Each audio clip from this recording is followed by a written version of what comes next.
Coming in at number 5, we've got SCP-076. That's right, we're talking about Abel. Of course he's one of the most likely to escape. It seems to be all he does. Well, at least for a while there. He is a superhuman soldier hell-bent on fighting until he can't anymore. And every time he's mortally wounded to the point of death, he'll just come right back. There's no real way to stop this insatiable warrior. You've just got to give him a good fight until he's ready to move on. The Foundation has attempted to appease him before, but it never works out too well. For the time being, he'll be used on dangerous missions, but good luck trying to get him not to destroy whatever the target is. Just consider his abilities and wonder if total containment will ever be possible. He's ripped through reinforced steel security doors with his bare hands. He's got speed like a cheetah. He can take multiple high caliber bullets to the skull and keep fighting. He can deflect bullets like a Jedi does blasters. He can go an hour without oxygen and essentially pulls gigantic swords out of nowhere. So good luck holding a guy like that down. Nukes and other huge blast radius weapons have worked, but if he's gonna respawn anyways, why bother destroying everything?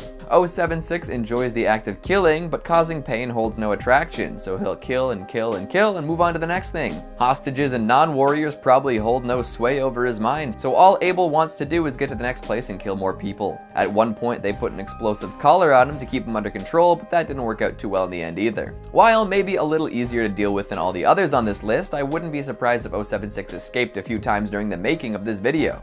Good for him. Coming at number 4, we've got SCP-682. Another classic for the classic pile. 682 is probably one of the most popular SCPs going and has recently seen a bit of a visual change on the wiki.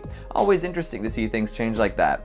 The first line in 682's special containment procedures is SCP-682 must be destroyed as soon as possible. It's that dangerous. The thing is, nobody seems to know how to do it. It's nigh indestructible. Of course, its resistance to damage isn't the main thing that makes it dangerous. No, its complete and total hatred for all living things is. This huge reptile thing is highly intelligent and strong and uses both of these talents to try to escape so it can kill more stuff. To prevent this from happening, the Foundation regularly submerges 682 in hydrochloric acid and reacts with full force to any attempt to move, speak, or breach containment. Hell, even Foundation personnel are barred from attempting to speak with 682 for fear of inducing a rage state. You don't want the rage state. All these precautions barely do anything to keep this beast in check though. It regularly escapes containment and goes on rampages, all while recovering from acid immersion way faster than any living creature should be able to do. Upon escaping, mobile task forces have to be ready to respond as fast as possible. The Foundation requires each cell have at least 7 members before engaging. Anything less and everyone involved will probably die. No one wants to lose a bunch of soldiers for literally no gain. Other anomalies have been tested on 682 to see if they can incapacitate or kill it, but none have succeeded. Even the deadliest of deadly anomalies have minor effects on 682, and it seems as though none have been successful in inflicting long-term damage. It's well known for a reason. Coming in at number 3, we've got SCP-1048. Who could have seen this one coming? When 1048 was first introduced to the Foundation, it appeared to be a simple teddy bear with the ability to walk around and hug folks.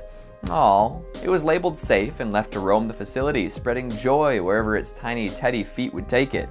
Oh, those gullible fools. After some time where 1048 was given free rein, it became apparent that they should have kept a closer eye on the stuffed toy. The thing could be literally anywhere, and there could be any number of horrid little clones made out of whatever material it got its grubby little hands on. After disappearing for a little while, 3 new teddy bears appeared on a Foundation site. They were decidedly uncuddly and were made of some dangerous, nasty materials. One was made of ears and could induce little ear tumors to grow extremely rapidly in the bodies of all who heard it scream. Another was made of scrap metal and proved its deadly efficacy by jumping through a person, and left one hell of a hole behind. And the last one is made of human flesh and blood, underdeveloped human flesh and blood, seemingly extracted from a uterus. Not pleasant. After the initial attack by these 3 terrifying teddy bears, they all disappeared. The original SCP-1048 hasn't been seen since. They could be biding their time in that very same facility, making new teddies out of even more grotesque materials, or they may have escaped already. So don't take autonomous teddies lightly, okay? Coming in at number 2, we've got SCP-106. As long as the Foundation has expendable personnel, things shouldn't go too badly with 106. However, one slip up and it could make its way out into the world at large, which I don't think too many civilians are ready for. The cell that the Foundation uses to attempt to contain 106 is expensive, complicated, and largely useless at actually holding it in one place. What this holding cell does is provide a place for it to return from time to time. It might slow it down for a little while too. Great. But that's all it really does, because this SCP can escape anytime it likes, which seems to be a bit random, but hey. It's an old man looking dimension hopper who can move through solid objects, scale walls, and leaves decay wherever he roams. 106 is known for snagging folks, dragging them into his pocket dimension, and torturing them endlessly. It'll consume whatever it takes eventually, but doesn't seem to hunt out of physical necessity. It doesn't get hungry, it just wants to kill. Usually it'll attempt to go for prey that is grievously injured. With this knowledge, the Foundation has found it helpful to break a few femurs from time to time to lure 106 in during a hunting event. Nothing else seems to sidetrack the thing. Containment breaches do happen often, but at least there's some sort of backup plan. It's unfortunate that the backup plan involves snapping femurs and broadcasting the victim's paid screams over loudspeakers, though. Oh, and then they also get pulled into 106's decayed torture dimension. Yeah, this one isn't that fun to deal with. And finally, at number 1, we've got SCP-1440. The Foundation could try to contain this one, but it would all end up the same. I'd say regardless of excellent containment procedures and unforeseen leaps in technology, this anomaly would find a way to escape. It wouldn't even have to try. 1440 appears to be an old man. Nobody knows how long he's been around or where he comes from. He just constantly walks around in indeterminate patterns. Doesn't appear to age and doesn't like to stick around in any particular area for too long. If 1440 remains around human populations or man-made objects for an extended period of time, bad stuff starts happening. Bad stuff. The longer he sticks around, the more increasingly destructive events will occur. This will keep happening until everything is destroyed or he moves along. At one point, the Foundation attempted to contain 1440.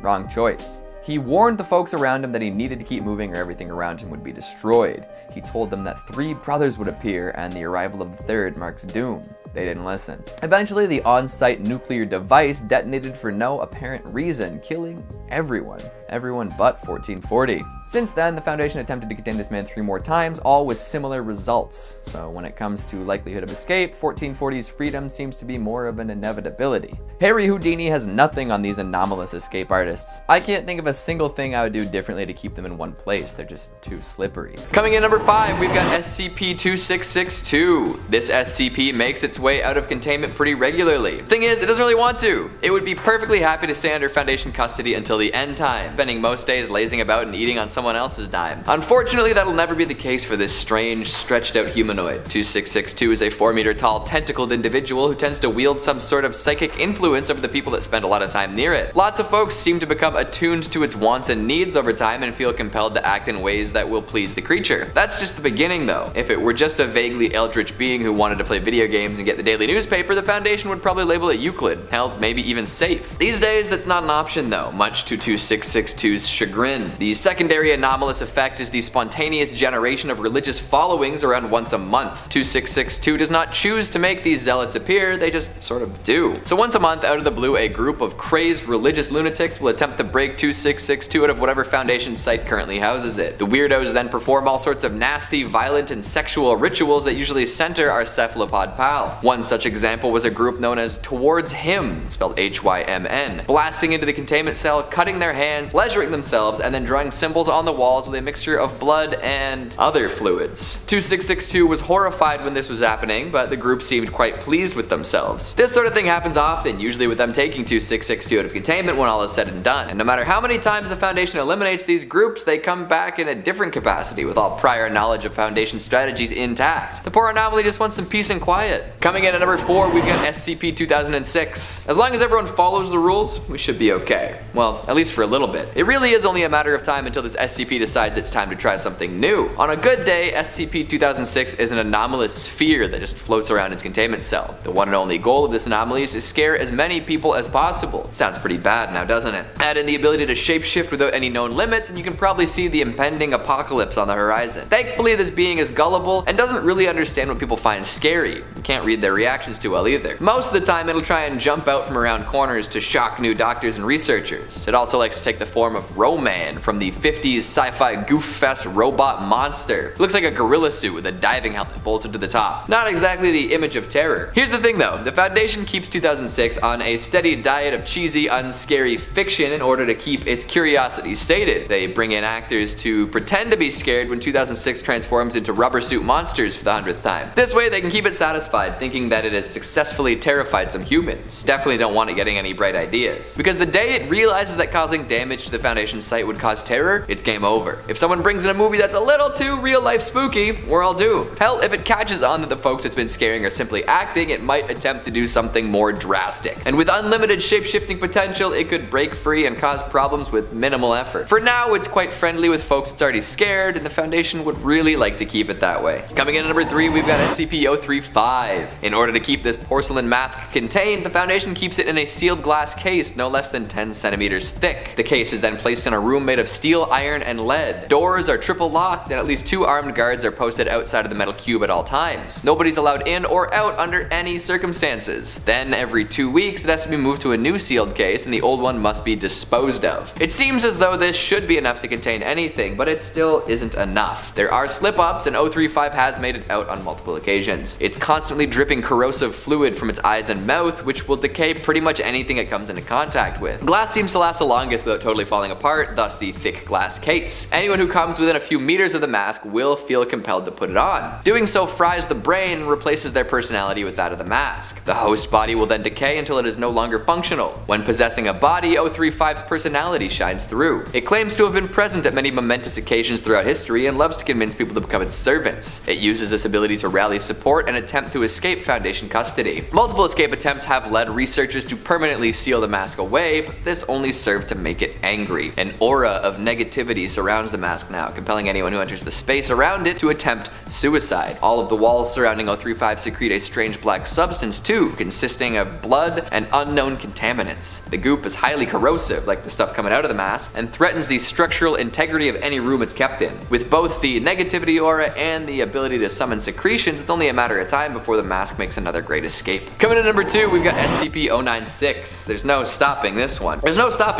If someone sees an image of its face in any capacity, no matter how far away they are, 096 will track them down and kill them. The pale, lanky humanoid will cross oceans, plains, and mountains to unhinge its terrifying maw and tear folks to pieces. It's been clocked running at 35 kilometers per hour and has been known to accelerate to much faster speeds. In fact, the top recorded speed has been redacted, so we probably don't want to know how fast it can actually go. The Foundation has attempted to contain it to prevent these violent activities from continuing, but to no avail. If it's compelled to find the person who witnessed its visage, it'll make its way to them no matter what, and in the process of doing so, more people are likely to see it and become targets. The only way to prevent this from happening is to terminate it, and that has also proven to be quite difficult. The thing has withstood anti-tank rounds, taken hundreds of 50 cal rounds to every part of its body, and kept trucking. You could tear all the flesh away from its bones and it would continue killing, so yeah, this thing is gonna escape, and it'll escape again. Thankfully, it seems to become docile after eliminating everyone who's seen it. This has provided the Foundation with ample opportunity to retrieve and safely place it back in containment where no one else can witness it. One of these days, though, there's gonna be a chain reaction of witnesses, and we're all done for. And finally, at number 1, we've got SCP-2845. So go ahead and read the containment procedures for this godly deer. Just go and see how complex and ridiculous it gets. There are morality plays performed featuring 6 masked figures. People are forced to drink half-liters of olive oil before breaking boulders with hammers. Children are to be roasted and eaten, and more, all on a constant 63-hour and 54-minute cycle. A lot of ritualistic nonsense has been outsourced at this point, but it must be done by the numbers all the time with no mistakes or variations. Now that the ritual has been set, it must be performed exactly so for the rest of time. If this can be kept up, 2845 will remain contained. If not, the godlike creature will escape and transmute matter to its heart's content. This will be catastrophic for everyone involved. Really, there shouldn't be any way for the Foundation to contain this powerful entity. Any cage they could build would be immediately turned into metallic hydrogen and helium, and the beast would run free as if nothing had been there in the first place. But by divining this insane ritual and performing it forever, the deer remains in one place. One slip up though, and it all falls apart. Let's see how long they can keep it up. Ready to face any of these entities down in the street? Maybe bump into them as you pump gas, or maybe catch a quick glimpse in the background of an unboxing video? I'm sure that would spell doom for you, but wouldn't it be interesting? Coming in at number 5, we've got SCP-457. Fire has always been hard to contain. Of the 4 elements, it's the one that truly seems to have a mind of its own. It will grow and spread with very little help and can only be stopped if it's caught early or if it runs out of fuel. So of course, a sentient being made of flames would be difficult to contain, especially one that seems to get smarter as it grows. SCP-457 is invisible and undetectable by any known means, but is shaped out by the flames it produces. Sometimes it can be as small as a matchstick flame, but when it grows, it can take on a humanoid form. It only appears to have one goal, and that is find more fuel. This allows it to spread further and further, assimilating more fire into its shape. Weirdly enough, if the flames reach a certain size, 457 will divide into two instances. However, they don't get along too well. They will immediately begin to compete for resources, attempting to snuff the other one out in order to hoard all the fuel for themselves. When 457 is relatively small, it appears to act as just a normal fire. It might lick out at a human's hand from time to time, but otherwise it'll burn just the same as a non-anomalous flame. But as it gains fuel and size though, it seems to gain intelligence. 457 has been known to trick and reason with different guards assigned to its containment cell. Through seemingly learned behaviors, it can sabotage and damage sprinkler systems and set up traps. When these setups work, it does its best to escape containment. So like I said, fire is hard enough to contain without having intelligence. Now it spreads like wildfire, but also has some strategies to avoid being snuffed. I wouldn't be surprised if everything caught fire soon enough. Seems to be happening already. Coming in at number 4, we've got SCP-507. Although this SCP is extremely hard to keep track of and keep in one place, I don't see it attempting to escape for good. Most of the times that 507 does escape containment, he doesn't really want to escape containment. Weird, right? Well, let me explain. SCP-507 is also known as the Reluctant Dimension Hopper. He's anomalous in a very particular way. At random intervals, the poor lad is swept away to a different dimension. He has no control over when this happens, where he goes, or for how long he'll stay there, and this has varied results, often causing him a great deal of distress. The Foundation houses the man in the meantime and asks that he report on whatever he sees in other dimensions. Sometimes they'll even give him some equipment tied to his little panic kit he keeps on his person at all times. Flashlights, firearms, emergency supplies, etc. But as much as the Foundation tries to keep him contained, he always ends up accidentally escaping into a parallel universe. Sometimes it's nice enough, a world sort of similar to ours, and other times it's just wonderful. Too wonderful, actually. Like once he popped back into our reality and was so distraught that he was no longer in a universe full of pleasure that he remained in a near catatonic state of sadness for weeks. Yikes. Then there's the scary dimensions, ones full of cannibalistic wolf people, smiling men with black liquid pouring from their faces, and more. Needless to say, nobody envies this SCP, and nobody can contain him, even if he wants to stay with the Foundation. Coming in at number 3, we've got SCP-939. Now listen to this opening line from the description section of 939's wiki page. SCP-939 are endothermic, pack-based predators which display atrophy of various systems similar to troglodytic organisms. Wicked, right? Essentially big, fleshy, anomalous blood wolves, or something like that. Maybe I'm embellishing a little bit, but these things are just so cool, and so dangerous too. I said they were pack-based predators, right? Well, their favorite way to lure prey in is to imitate human speech in the voices of their victims. Yeah. They can imitate the noises other species make as well, which is equal parts impressive and worrisome. And guess what?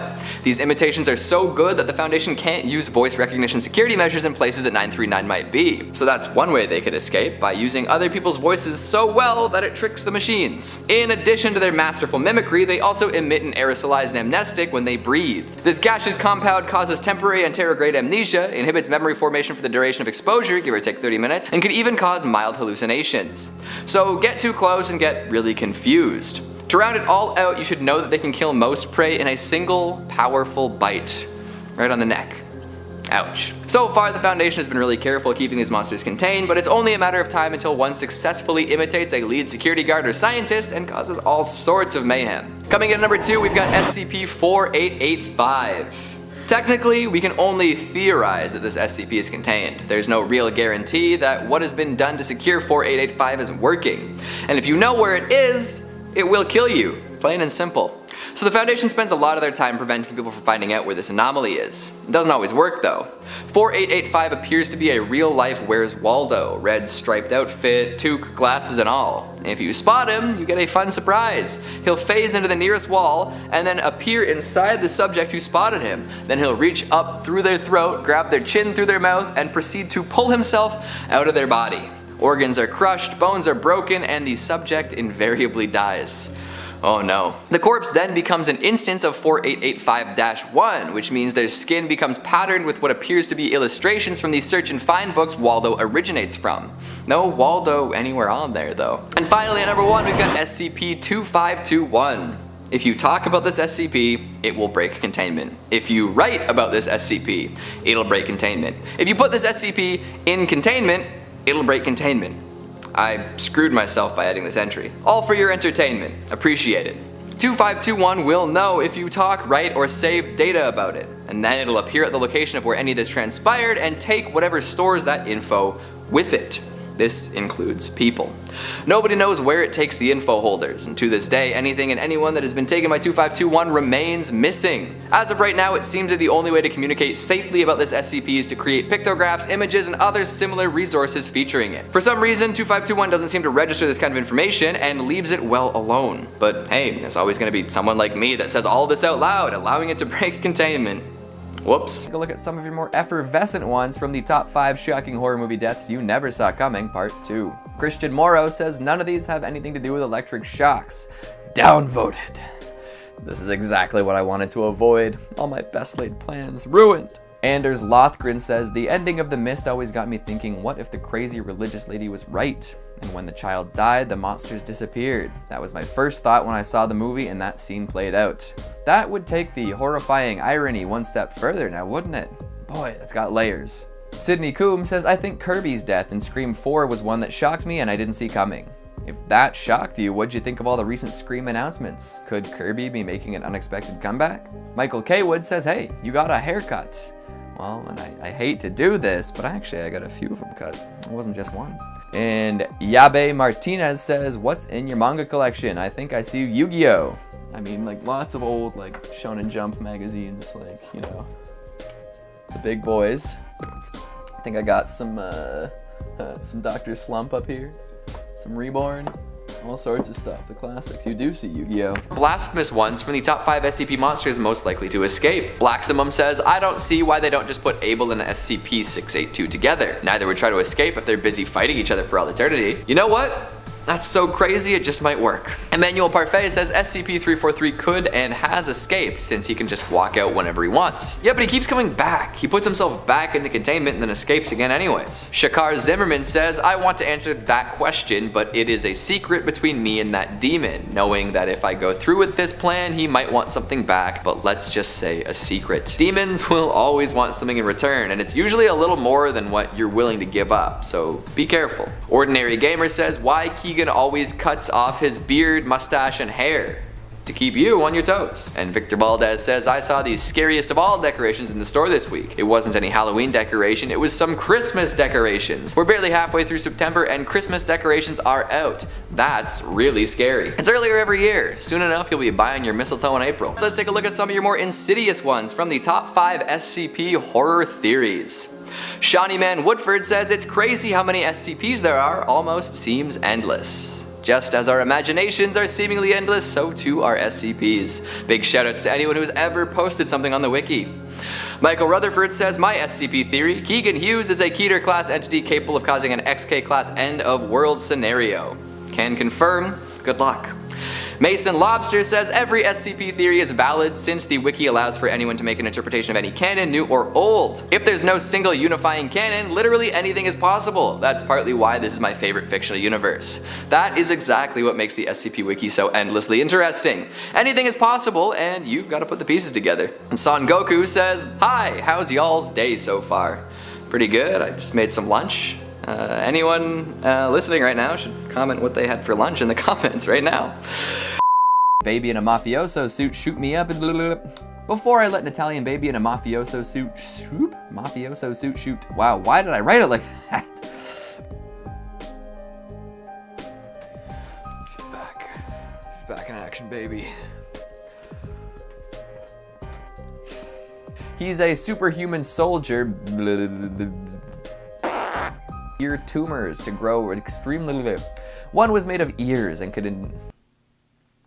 The original SCP-1048. One slip up is all it takes, and oh, and then when they get pulled into, oh yeah, and then I'd say regardless of excellent containment procedures and unforeseen effervescent ones from the top 5 shocking horror. Okay, apologies, I ran out of card space. We're just gonna go back to where I just was. Heyo. This kind of thing happens often, usually with them taking him out of containment. This sort of thing usually. But here's the thing, the Foundation keeps 2006 on a Daddy's diet. Yes, a Daddy's diet. This way they can keep it satisfied, thinking that it's total. Multiple escape attempts led researchers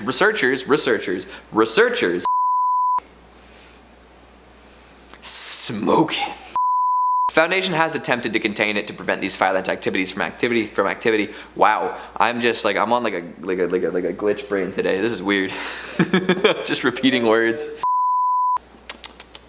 You ready to face down any of these entities down on the street? Oop.